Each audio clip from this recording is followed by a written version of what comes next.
Ayan po mga kabida, isang magandang oras sa lahat at welcome po sa aking channel. Eto, magandang pag-usapan po Ito pong pinaka-latest na survey po ng Publicus Asia Incorporated kung saan po ay sinurvey ng Publicus Asia ito hong pagtitiwala po ng mga Pilipino sa dalawa sa pinakamataas po na opisyal ng ating bansa. Ito pong presidente at saka ito pong vice presidente po natin yung trust at distrust ratings po ng mga Pilipino.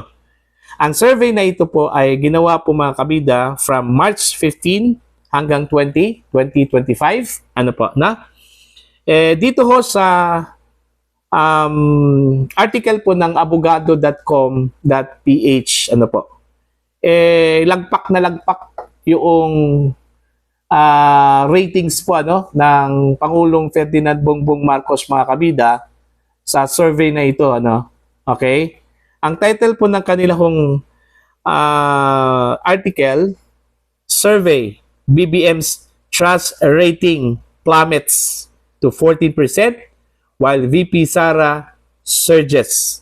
Anti-admin sentiment rises. Yun yung kanila pong article.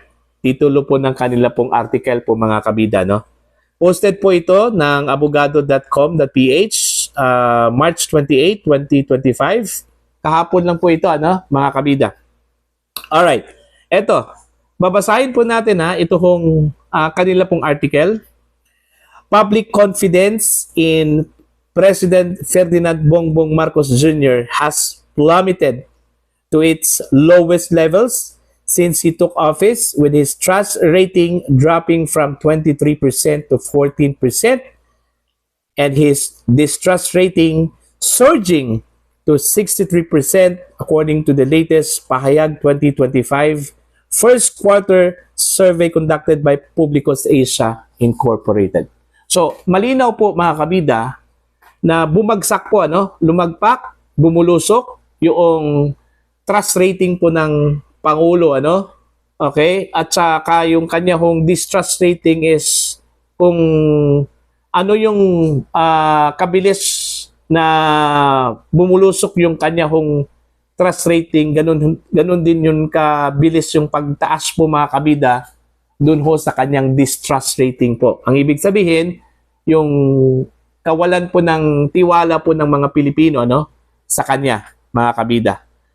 Dito naman po sa survey po ng Publicus Asia po sa Vice Presidente po natin, from trust rating to distrust rating po, kabaliktaran po mga kabida, kasi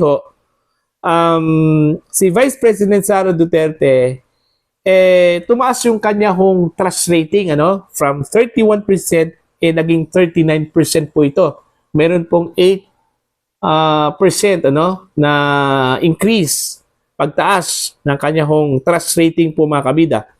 While her distrust rating remained at 39%. So meaning, kung ano yung kanya hong distrust rating nung last quarter po ng 2024, okay, yun din yung kanyang distrust rating po ngayon, at 39% po mga kabida. Which made her the only leader whose public perception improved this quarter. Okay? Mga kabida, So, ang tanong po dito, ito na kaya yung tinatawag po nilang Duterte effect? Kasi, itong survey na ito ginawa after doon ho sa nangyari ho kay dating Pangulong Rodrigo Roa Duterte. Inaresto po siya mga kabida at dinala po sa International Criminal Court.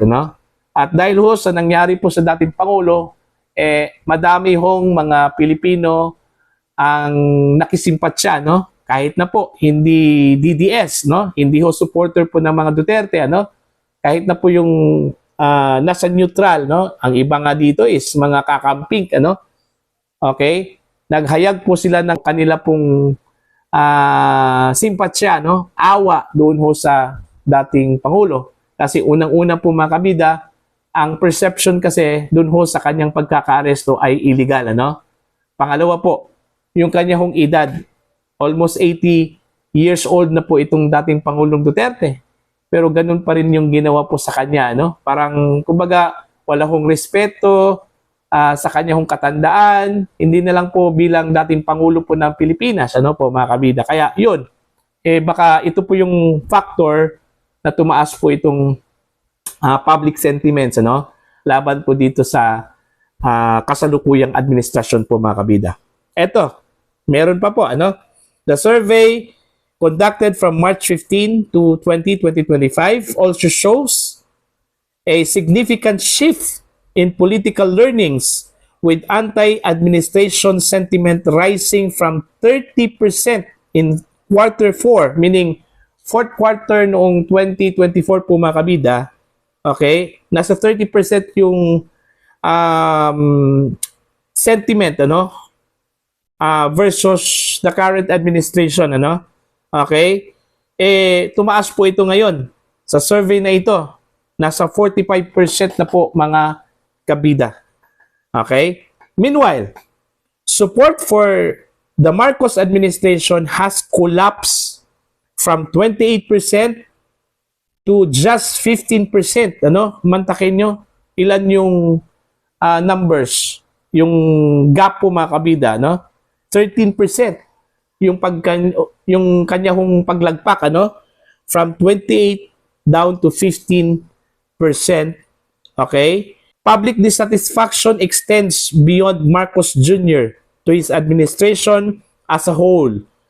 The survey found that, ito, makinig po kayo, 45% of Filipinos now believe the country is headed into the wrong direction, up from 32% last quarter. Yung paniniwala po ng mga Pilipino na tayo po ay pupunta sa walahong direksyon, okay, tumaas po, ano, from previous survey na 32%, ngayon po, nasa 45% na po mga kabida, no?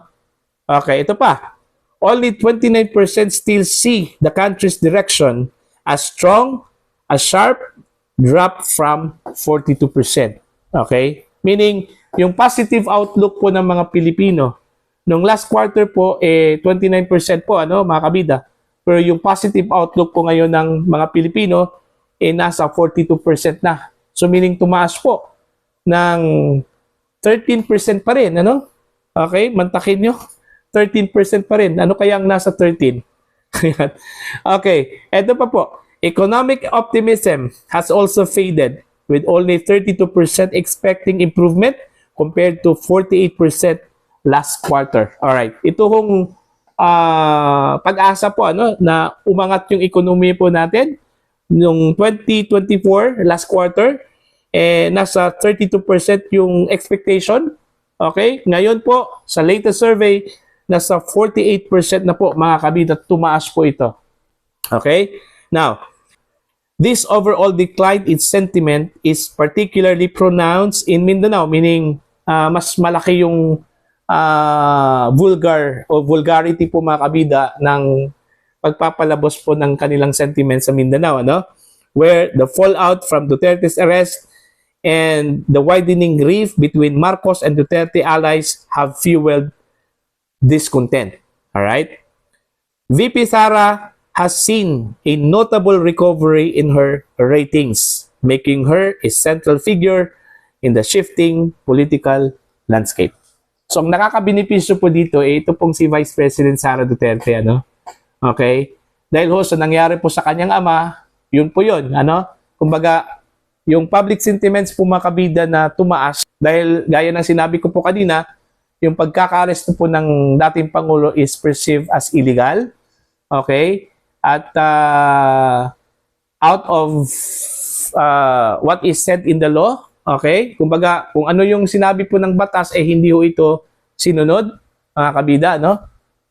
According to the law experts, yun yung sinabi po nila na meron pong mga problema dun ho sa arrest. Okay? Arrest po ng dating Pangulo. Okay? Unang-una, may mga paglabag sa kanyang karapatan, at pangalawa, yung protocol po ay hindi ho nasunod. Gaya na lang po sa inilabas po na findings ng Senate Committee on Foreign Relations, ano, ni Senator Amy Marcos. Tatlo yung findings po nila. Unang-una po yung diffusion notice lang po ang inilabas, hindi ho red notice, pero para bang ginawa kong pag-aresto po sa dating Pangulo, parang red notice na po yung lumabas from the Interpol, which is hindi naman, yung diffusion notice lang po. Pangalawa po, yung pag-aresto po sa dating Pangulo na wala naman pong warrant of arrest mula sa local court, so it serves, the arrest was done using warrantless arrest, Kasi in-invoke kasi ni General Torre, yung arresting officer, mga kabida, yung provision po ng revised penal code, yung warrantless arrest. Alright? Tsaka pangatlo po, yung diffusion notice, lumabas po ito noong March 11. Pero yung paghahanda po ng mga pulis, bago pa po lumabas po itong diffusion notice. So, dito pa lang po ay meron pong kumbaga irregularity po sa movement po ng ating mga kapulisan, mga kabida. So, yung pang-apat, ito na po, matindi po ito. Kasi ang term na ginamit po dito is yung glaring violation of the rights of the accused. Rights po ng dating Pangulo, Okay, yung kanyang right to counsel of his own choice. Tsaka yung kanyang pagbisita po ng kanyang mga relatives, yung mga kaanak po niya ay hindi ho nabigyan, Tapos yung kanya hong karapatan na mag-post po ng bail or interim release ay hindi din napagbigyan, mga kabida. So yun yung mga observations at findings po ng Committee on Foreign Relations. Okay? So yun pa lang, malaki na po yung perception po ng publiko tungkol doon. Parang nire-reinforce, mga kabida, yung perception po ng publiko dito ho sa findings po ng Committee on Foreign Relations po ng Senado, So, yun po, yung resulta po ng publico survey.